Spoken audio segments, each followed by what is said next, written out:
Good morning बच्चों, कैसे हैं आप लोग? अच्छे होंगे। अपना टॉपिक चल रहा है। आज एक नया टॉपिक है उपसर्ग। उपसर्ग शब्द एक पुल्लिंग शब्द है जिसका अर्थ होगा उपधन सर्ग। उप का अर्थ होता है समीप और सर्ग का अर्थ होता है सृष्टि करना, अर्थात किसी शब्द के समीप आकर नए शब्द का निर्माण करना या नया शब्द बनाना ही उपसर्ग है। कहीं कहीं इसका अर्थ अपशगुन से भी लिया गया है। अपशगुन का मतलब हो गया कि किसी भी शब्द के आगे अगर अप प्रत्यय लग जाता है तो कोई सा भी प्रत्यय लग जाता है जिसका अर्थ बुरे से लेते हैं तो वह अपशगुन हो गया। और एक अर्थ ये भी होता है कि वह अव्यय जो शब्द के पहले लगकर शब्द का अर्थ बदल दे वह उपसर्ग है। ये हमने लिखा है उपधन सर्ग। उप का समीप हो गया, सर्ग का सृष्टि करना, किसी शब्द के समीप आकर नया शब्द बनाना। यह पुल्लिंग शब्द है, ध्यान रखना। वह अव्यय शब्द जो शब्द के पहले लगकर शब्द का अर्थ बदल दे वही क्या है? उपसर्ग है। इसका अर्थ कहीं कहीं अपशगुन भी लिया गया है। अब इसकी परिभाषा देखेंगे। वे शब्दांश जो किसी मूल शब्द के पूर्व में लगकर नए शब्द का निर्माण करते हैं अर्थात नए अर्थ का बोध कराते हैं उन्हें उपसर्ग कहते हैं। पूर्व में लगकर, ये ध्यान रखना। अक्सर बच्चे बहुत ही कंफ्यूजन वाली स्थिति में रहते हैं।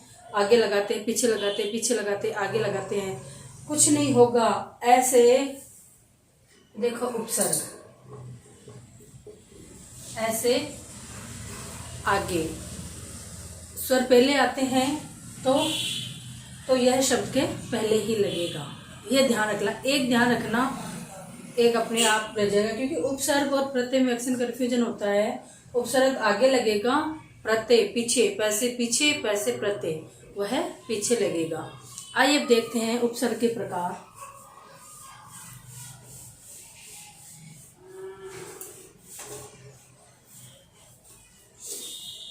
हिंदी में उपसर्ग 3 प्रकार के होते हैं। हिंदी में उपसर्ग 3 प्रकार के होते हैं। 3 प्रकार के होते हैं। अब नाम यहाँ हिंदी दिया है, लेकिन देखो सबसे नंबर 1 पर आ जाएगा संस्कृत के उपसर्ग। संस्कृत के उपसर्ग, हिंदी के उपसर्ग और विदेशी उपसर्ग। विदेशी उपसर्ग ये हमें सभी पढ़नी है। हिंदी वाले भी पढ़ेंगे, संस्कृत वाले भी पढ़ेंगे, विदेशी उपसर्ग भी पढ़ेंगे। तो आइए एक एक की चर्चा करते हैं। सबसे पहले संस्कृत के उपसर्ग। पहले इसकी परिभाषा देख लेते हैं। संस्कृत के उपसर्ग,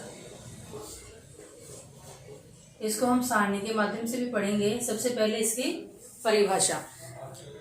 संस्कृत में उपसर्ग की संख्या 22 होती है। ये परिभाषा के अंतर्गत ही आ जाता है। और संस्कृत में उपसर्गों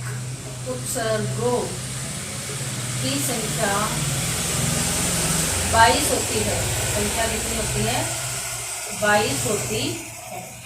यानी संस्कृत में उपसर्ग 22 होते हैं। ये उपसर्ग हिंदी में भी प्रयुक्त होते हैं। ये उपसर्ग हिंदी में भी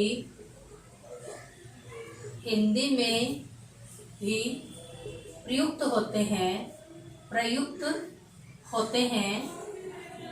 ये हिंदी में भी प्रयुक्त होते हैं, इसीलिए इन्हें संस्कृत के उपसर्ग कहते हैं।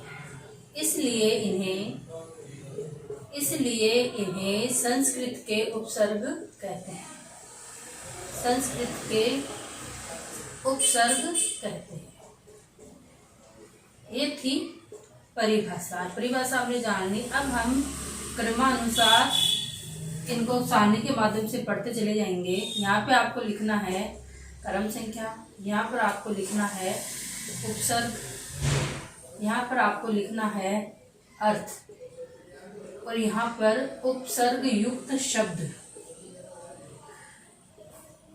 ठीक है, अब क्रमानुसार अपन इनको पढ़ते चले जाएंगे।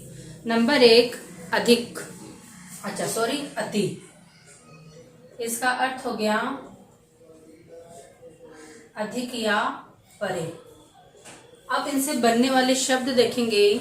सबसे पहले अतिशय, अत्याचार। अत्याचार शब्द में हमें कंफ्यूज नहीं होना है। यण संधि, अति धन आचार।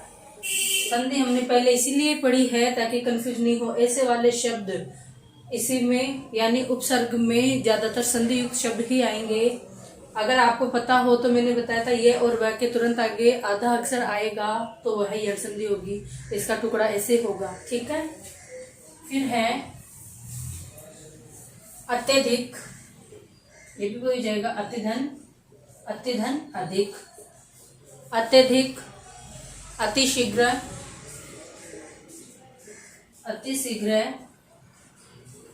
कम से कम भी 4 से 5 तो हमें याद करने ही हैं। अतिवृष्टि,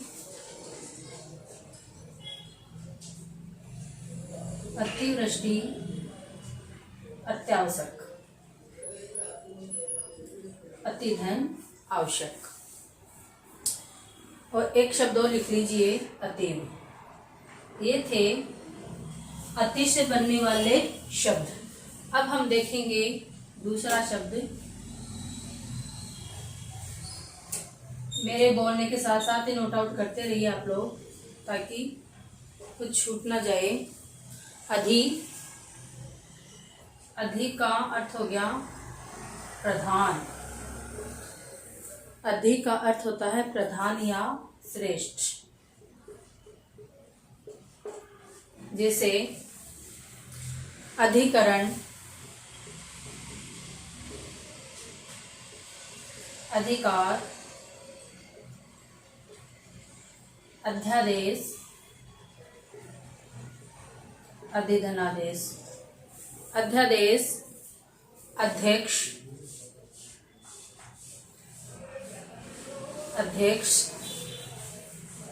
अध्ययन,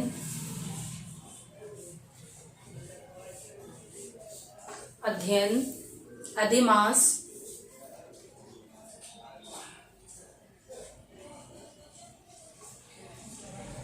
अध्यापक,